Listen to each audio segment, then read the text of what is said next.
Good morning. இப்போ என்ன பார்த்தீங்கன்னா TNPSC assistant engineer posting call for ஆயிருக்கு. அதே சமயத்தில் டிப்ளமா ஸ்டாண்டர்டில் டெக்னிக்கல் அசிஸ்டன்ட் போஸ்டிங்கும் இப்போ ஸ்டார்ட் ஆயிருக்கு.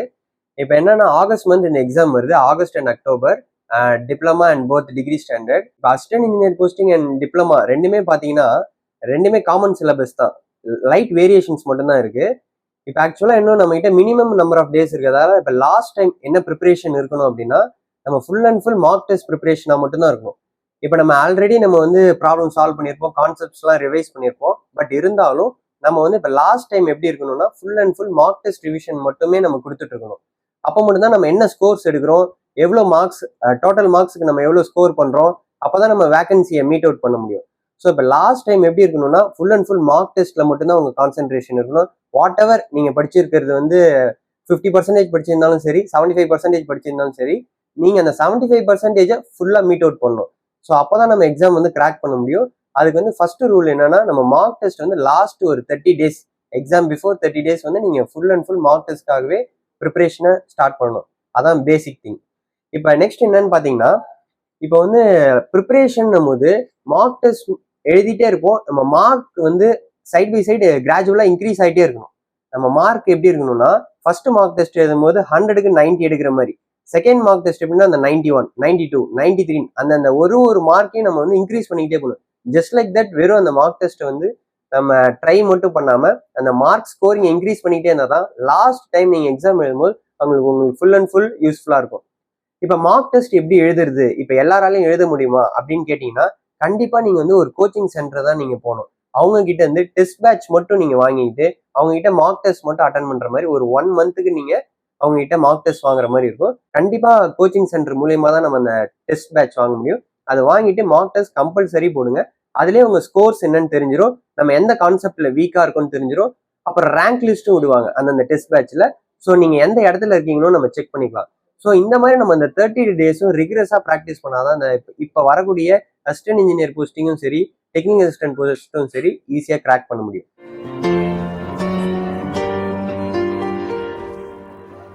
இப்போ ஆக்சுவலாக நம்ம டிஎன்பிசி ஏஇ சிலபஸ் பார்த்தீங்கன்னா ஃபுல் அண்ட் ஃபுல் நம்ம பிஏயோட சிலபஸ் தான். நம்ம 4 இயர்ஸ் என்ன படிக்கிறோமோ அதான் அதோட ஃபுல் ஸ்ட்ரக்சரே. இப்போ என்னன்னா நமக்கு ஹை வெயிட்டேஜ்னு பார்த்தீங்கன்னா பவர் சிஸ்டம், நெட்வொர்க் தியரி, இது ரெண்டுத்துக்கு தான் ஹை வெயிட்டேஜ். இப்போ நம்ம வந்து வெயிட்டேஜ் படி எது அதிகமாக ஸ்கோர் பண்ணுறாங்களோ அதை மட்டும் நம்ம படிச்சுட்டு போயிட்டா எக்ஸாம் கிராக் பண்ண முடியுமானா கண்டிப்பாக முடியாது. ஏன் அப்படின்னா நம்ம ஒரு சாப்டரையுமே பேசிக் லெவல் ஆஃப் நாலேஜாச்சும் இருக்கணும். எக்ஸ்பர்டைஸ் மட்டும் நம்ம அந்த ஹை வெயிட்டேஜ் சப்ஜெக்ட்ல மட்டும் எக்ஸ்பர்டைஸாக இருக்கணும். எக்ஸ்ட்ரீம் லெவலில் அந்த இதில் மட்டும் இருக்கணும். இப்போ பவர் சிஸ்டம் எடுத்தீங்கன்னா 30 கொஷின்ஸ் கேட்குறாங்க. இதே ரினியூபிள் எனர்ஜிக்கு பார்த்தீங்கன்னா வெறும் 15 கொஷின்ஸ் தான் கேட்குறாங்க. அப்போ பவர் சிஸ்டம் வந்து 30 கொஷின்றதால நம்ம ஃபர்ஸ்ட் அந்த 30 கொஷின்ல வந்து எக்ஸ்பர்டைஸாக இருக்கணும். ரினியூபிள் எனர்ஜியில் பேசிக் லெவல் ஆஃப் நாலேஜாச்சும் இருக்கணும். ஸோ இப்படிதான் நம்ம ஒரு சாப்டராக பார்க்க போகிறோம்.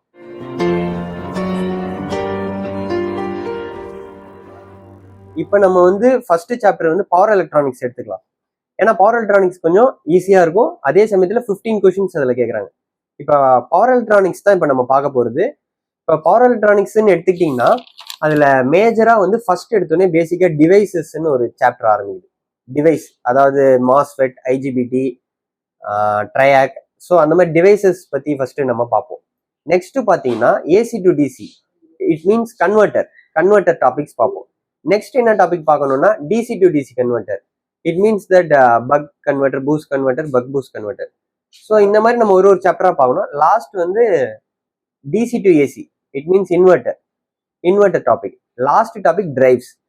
ஸோ இப்படிதான் நம்ம பவர் எலக்ட்ரானிக்ஸை கேட்டகரைஸ் பண்ணணும். எடுத்தோடனே பவர் எலக்ட்ரானிக்ஸை பிளைண்டா ரேண்டம் சாப்டரா பார்க்கக்கூடாது. நான் சொன்ன ஆர்டர்ல தான் பார்க்கணும். ஃபர்ஸ்ட் டிவைசஸ் பார்க்கணும், நெக்ஸ்ட் கன்வெர்ட்டர் பார்க்கணும், தேர்ட் இன்வெர்ட்டர் பார்க்கணும், இன்வெர்ட்டருக்கு முன்னாடி பூஸ்ட் கன்வெர்ட்டர்ஸ் இருக்கும்.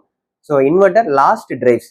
இந்த ஆர்டர்ல போனா மட்டும்தான் நமக்கு பேசிக்ஸ்ல இருந்து நல்ல எக்ஸ்ட்ரீம் லெவல் வரைக்கும் நம்மளால கம்ப்ளீட் பண்ண முடியும். இப்போ நீங்க எடுத்தோடனே இன்வெர்ட்டர் டாபிக் எடுத்து பார்த்தீங்கன்னா உங்களுக்கு டிவைஸே தெரியாது. எடுத்தோடனே இன்வெர்ட்டர் பார்த்தா கஷ்டமா இருக்கும். பவர் எலக்ட்ரானிக்ஸே நீங்க வந்து வெறுத்துருவீங்க. ஸோ ஃபர்ஸ்ட் என்ன பண்ணா பேசிக்ஸ்ல இருந்து வரணும். பவர் எலக்ட்ரானிக்ஸ்ல ஃபர்ஸ்ட் பேசிக் என்னன்னா டிவைசஸ்னா MOSFET, IGBT, TRIAC, SCR. So இந்த டிவைசஸ் பத்தினா ஃபர்ஸ்ட் உங்களுக்கு வைடரான நாலேஜ் வேணும். நெக்ஸ்ட் எந்த இடத்துக்கு வரும்னா ஏசி டு டிசி கன்வெர்ட்டர். மோஸ்டா கன்வெர்ட்டர்ஸ்ல ப்ராப்ளம்ஸ் தான் எக்ஸ்பெக்ட் பண்றாங்க. இப்போ லாஸ்ட் இயர் பாத்தீங்கன்னா 2024ல இந்த ஏசி டு டிசி கன்வெர்ட்டர்ஸ்ல இருந்து ப்ராப்ளம் மட்டும் தான் கேட்குறாங்க, தியரி அதிகமாக கேட்கல. ஸோ இந்த தடவை வரக்கூடிய எக்ஸாம்ல நீங்க எப்படி படிக்கணும்னா ப்ராப்ளம் ஓரியன்டா தான் இருக்கணும். ஸோ அந்த ப்ராப்ளம்ஸ்லாம் எப்படி கேட்குறாங்க, எங்கேருந்து கேட்குறாங்கன்னா எல்லாமே வந்து GATE standard and ESE standard. GATE வந்து graduate aptitude test in engineering அப்படின்னு ஒரு எக்ஸாம் இருக்கு. இஎஸ்சின்றது இன்ஜினியரிங் சர்வீஸ் எக்ஸாமினேஷன். ஸோ இந்த 2 பேட்டர்ன் ஆஃப் எக்ஸாம்ல இருந்து தான் நமக்கு ப்ராப்ளமேட்டிக் கொஷின்ஸ்லாம் கேட்குறாங்க. ஸோ இந்த ப்ராப்ளம்ஸ் எப்படி இருக்குன்னா அந்த மாடலை பேஸ் பண்ணி தான் இங்கே கேட்குறாங்களே. ஸோ அப்போ பார்க்கும்போது இந்த ஏசி டு டிசி கன்வெர்ட்டர்ல ஃபுல் அண்ட் ஃபுல் ப்ராப்ளம்ஸ் மட்டுமே தான் கேட்டுட்டு இருக்காங்க. நெக்ஸ்ட் அடுத்தது DC to DC. DC to டிசின்றது buck converter, boost converter, buck boost converter. இந்த ஒரு கன்வெர்ட்டர்ல இருந்தும் கண்டிப்பா ஒரு கொஷின்ஸ் கேட்பாங்க. Whatever it is basic or extreme, but இந்த ஒரு டாபிக்ல இருந்து கன்ஃபார்ம் ஒரு கொஷின் கேட்டுருவாங்க. இப்போ லாஸ்ட் 2 இயர்ஸுமே டிசி டு டிசி கன்வெர்ட்டர்ல கொஷின்ஸ் வந்திருக்கு. அண்ட் தென் இன்வெர்டர்ஸ் பார்த்தீங்கன்னா இன்வெர்டர்ஸ்ல மோஸ்டா ஃபார்முலாவே ஸ்ட்ரைட்டா கேட்டிருக்காங்க. ஃபார்முலா ஓரியன்டாவே நீங்க வந்து இன்வெர்டர் வந்து ப்ராப்ளம்ஸும் பார்த்துருக்கணும், அதே சமயத்தில் அந்த ஃபார்முலாவும் நல்லா ரிவிஷனா இருந்தாதான் நம்ம ஃபார்முலாவே ஸ்ட்ரெயிட்டா ஆப்ஷன்ல கேட்குற மாதிரி இந்த இடம் கேட்டிருந்தாங்க. And last one drives. Drives எப்படின்னா நம்ம மிஷின்ஸ் சப்ஜெக்டையும் சேர்ந்த மாதிரி தான் இந்த டிரைவ்ஸ்ன்ற டாபிக் இருக்கும். இது கம்பல்சரி இது வந்து ப்ராப்ளம் தான் கேட்பாங்க. இதோட மாடல் ப்ராப்ளம்ஸ் எல்லாமே கேட் அண்ட் இஎஸ்சிஸ்ல இருக்கு. ஸோ உங்களுக்கு அந்த வைடரா ப்ராப்ளம்ஸ் பார்க்கணும்னா யூத் காம்படிஷன் டைம்ஸ்னு ஒரு புக்ஸ் இருக்கு. அதை நீங்க வாங்கி பார்த்தீங்கனாலே கேட் ப்ராப்ளம், இஎஸ்சி ப்ராப்ளம் எல்லாமே இருக்கும். ஸோ உங்களுக்கு ஒரு ப்ராக்டிஸ்க்கு ஈஸியா இருக்கும். ஸோ பவர் எலக்ட்ரானிக்ஸை பொறுத்த வரைக்கும் 15 கொஷின்ஸ் தான் கேட்குறாங்க. நீங்க இந்த ஆர்டர் நான் சொன்ன ஆர்டர்ல படிச்சீங்கன்னா உங்களுக்கு பேசிக்ல இருந்து எக்ஸ்ட்ரீம் லெவல் வரைக்கும் ஈஸியா தெரிஞ்சுப்பீங்க. அண்ட் தென் பவர் எலக்ட்ரானிக்ஸ் வந்து ஸ்ட்ரெயிட் அவே இதுல இதுதான் கேட்க போறாங்கன்றத நம்ம ஈஸியா ப்ரிடிக்ட் பண்ணிடலாம். ஏன்னா அதுல எல்லாமே சிங்கிள் டாபிக்கா தான் இருக்கும், உள்ளார ரொம்ப வைடரா உள்ள போகாது. ஸோ ப்ராப்ளமேட்டிக்கா தான் பவர் எலக்ட்ரானிக்ஸ் லாஸ்ட் இயர்ல இருந்து கேட்டுட்டு இருக்காங்க. இப்போ 15 கொஷின் இருக்குன்னா 5 கொஷின் அதுல வந்து எப்படி கேட்பாங்கன்னா தியரி ஓரியன்டாகவும் 10 கொஷின் ப்ராப்ளமாகவும் தான் கேட்பாங்க. இப்போ அப்கமிங் எக்ஸாம்ல அப்படிதான் கேட்பாங்க. லாஸ்ட் இயர் எழுதும் போதும் ப்ராப்ளம் தான் அதிகமா இருந்தது, பட் டைம் கன்சியூமிங்கா இருந்தது. இப்போ வந்து எப்படின்னா பவர் எலக்ட்ரானிக்ஸ்ல ப்ராப்ளம் கேட்டும் போது எப்படி இருந்ததுன்னா டைமே பத்தல ஆக்சுவலா. ஸோ நம்ம என்ன பண்ணோம்னா பவர் எலக்ட்ரானிக்ஸ் ப்ராப்ளம்ஸ்னு கேட்க போறாங்கன்னு நமக்கு தான் தெரிஞ்சு போச்சு. 15ல 10 ப்ராப்ளம் கேட்க போறாங்கன்னா நீங்க முன்னாடியே பவர் எலக்ட்ரானிக் ப்ராப்ளம் எல்லாம் ப்ராக்டிஸ் பண்ணிருக்கணும் ரெடியா. ஸோ நம்ம வந்து அங்க எக்ஸாம் ஹால்ல வந்து தான் அந்த ப்ராப்ளம் ப்ராக்டிஸ் பண்ணக்கூடாது. நம்ம அதுக்கு முன்னாடியே பவர் எலக்ட்ரானிக்ஸ் ப்ராப்ளம்ஸ் எல்லாமே நம்ம ப்ராக்டிஸ் பண்ணிட்டோம்னா ஈஸியா இருக்கும். அதே மாதிரி டிவைசஸ் எடுத்துக்கிட்டீங்கன்னா கம்பல்சரி தியரி மட்டும் தான் கேட்பாங்க. ஸோ அந்த 5 கொஷின் தியரி எங்கேருந்து வரும்னா உங்களுக்கு டிவைஸ்ல இருந்து வரும். ஸோ அப்ப டிவைஸ் வந்து தியரி நமக்கு தெரிஞ்சு போச்சு, மீதி இருக்க எல்லா டாபிக்கும் ப்ராப்ளம்னு தெரிஞ்சு போச்சு. ஸோ இதுக்கேற்ற மாதிரி பவர் எலக்ட்ரானிக்ஸை நீங்க ரெடி பண்ணிக்கோங்க.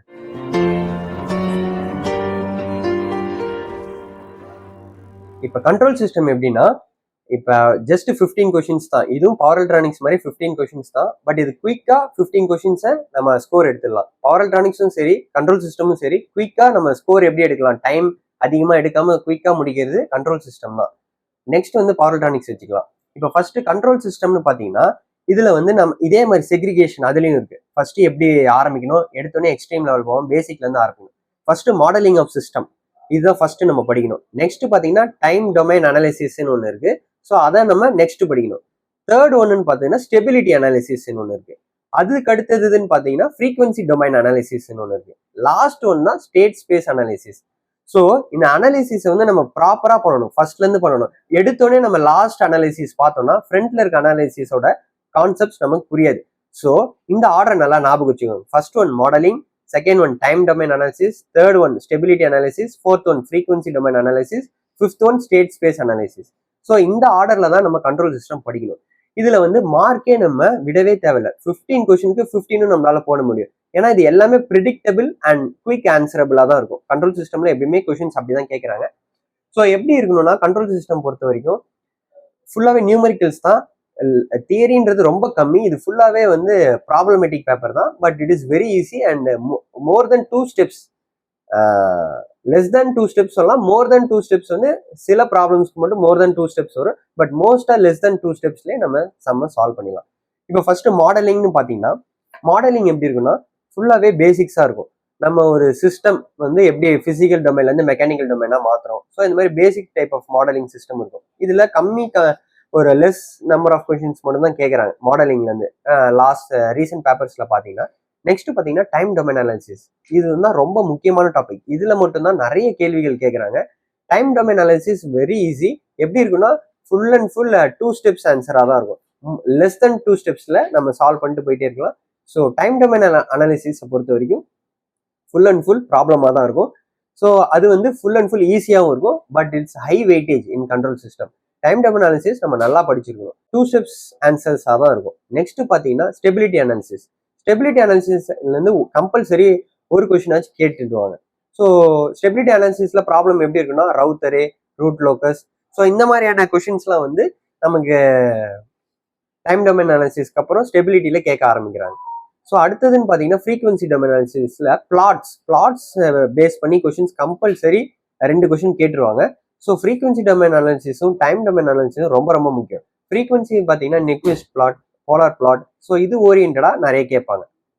ஸோ அப்போ ஃப்ரீக்வன்சி டொமைன் அனாலிசிஸ் எப்படி இருக்கும்னா டைம் டொமைன் அனாலிசிஸோட அப்கிரேடட் வெர்ஷனாக இருக்கும். ஸோ இது ரெண்டுமே ரொம்ப ரொம்ப இம்பார்ட்டன்ட். அடுத்ததுன்னு பார்த்தீங்கன்னா ஸ்டேட் ஸ்பேஸ் அனாலிசிஸ். கண்ட்ரோல் சிஸ்டத்தில் இப்போ நெக்ஸ்ட் வந்து ஸ்டேட் ஸ்பேஸ் அனாலிசிஸ் பார்க்குறோம். இப்போ ஸ்டேட் ஸ்பேஸ் அனாலிசிஸ்ன்றது லாஸ்ட் டாபிக். இது கூட வந்து காம்பன்சேட்டர்ஸும் கம்பைன் ஆகிடும். இப்போ இந்த ஸ்டேட் ஸ்பேஸ் அனாலிசிஸ் எப்படி இருக்குன்னா ஃபுல் அண்ட் ஃபுல் நம்ம மேக்ஸ் சப்ஜெக்ட்ஸ் மாதிரி இருக்கும். ஸோ நம்ம வந்து குயிக்காக நம்ம மார்க் எடுத்துலாம், அதே மாதிரி டைமும் அதிகமாக எடுக்காது. ஸோ வந்து கண்ட்ரோல் சிஸ்டம் வந்து எப்படி தான் நம்ம டிவைட் பண்ணிக்கணும். ஃபர்ஸ்ட் மாடலிங்ல ஆரம்பிச்சு time domain, frequency domain, state space and stability, இதெல்லாம் ஓவரால் டாபிக்ஸையும் நம்ம கவர் பண்ணிட்டோம்னா கண்டிப்பாக 15 கொஷின்ஸ் இதில் நம்ம போட்டுடலாம். இதில் எதுவுமே டஃபர் கொஷினாவோ இல்லை நம்ம மிஸ் பண்ணிட்டு வர மாதிரி எந்த கொஷினுமே இருக்காது. எல்லாமே சால்வபிளாகவே இருக்கும். ஸோ நம்ம குயிக்காக மார்க் எடுத்துட்டு டைமும் கம்மியாக சால்வ் பண்ணிட்டு நம்ம இந்த 15 கொஷினுக்கு 15 மார்க்ஸும் நம்ம எடுத்துக்கலாம். ஃபுல் மார்க்ஸ் ஸ்கோர் பண்ண முடியும். ஸோ கண்ட்ரோல் சிஸ்டத்தோட சாப்டர் அலோகேஷன் இப்படி தான் இருக்கு. ஸோ இந்த ஆர்டரில் நம்ம ப்ரிப்பேர் பண்ணோம்னா நம்ம கண்ட்ரோல் சிஸ்டம் ஈஸியாக கிராக் பண்ணிடலாம்.